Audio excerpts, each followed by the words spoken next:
Hi everyone, Kendra Ward here, and I'm here to speak with you today about 3 ways to remember to reconnect with your spiritual life and why it's worth doing.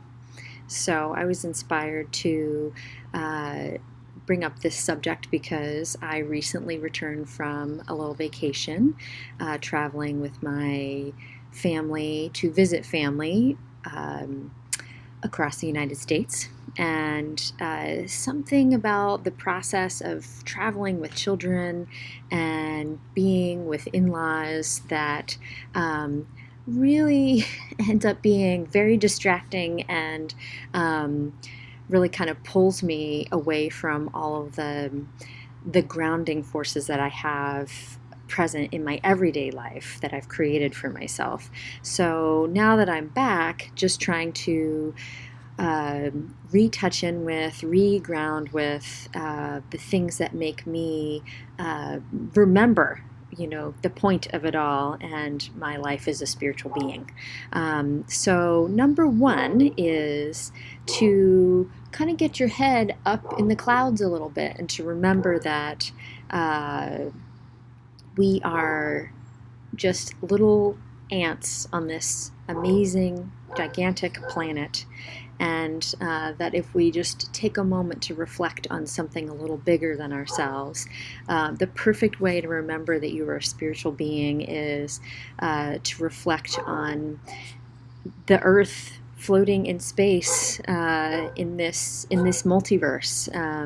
So my 5-year-old says to me the other day, "Mama, do you realize that we're not actually human beings? We're galactic beings on a floating planet through space."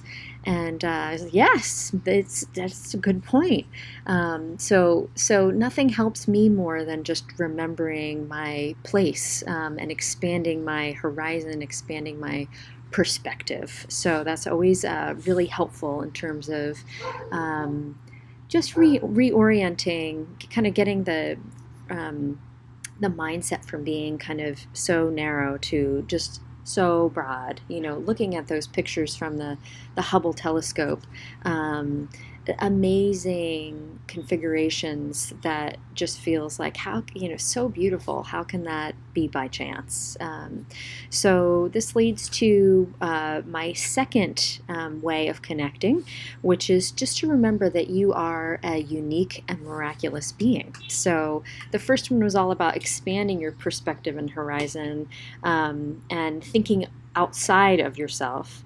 The second one is actually remembering that you are miraculous in your own way, just like a fingerprint or a snowflake.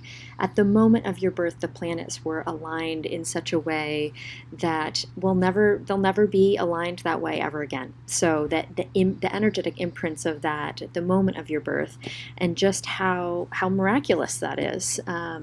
So just remembering that you have a fortunate birth and a precious life, and that it's important to remember that and keep perspective on it. So my third technique is to find and ask for help. So I get in nature. That is my way of finding and asking for help. Is by remembering that the interconnectedness and the plant life that we tend to really um, ignore or gloss over or not really pay enough attention to, that all plant life, trees for example, are just really slow moving creatures that are interacting and living as families.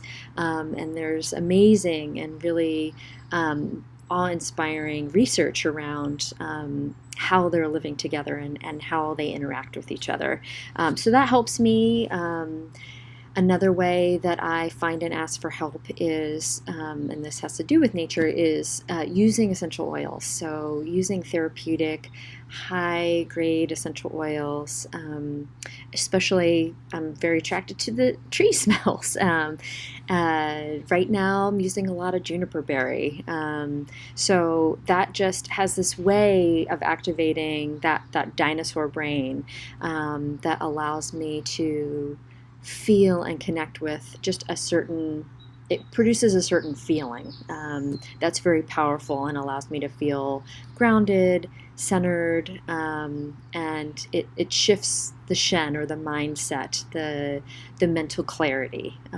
So finding and asking for help can mean all sorts of different things. It can mean, um, remembering a certain mentor or important person in your life. It can mean using other forms of nature like rock stones, crystals.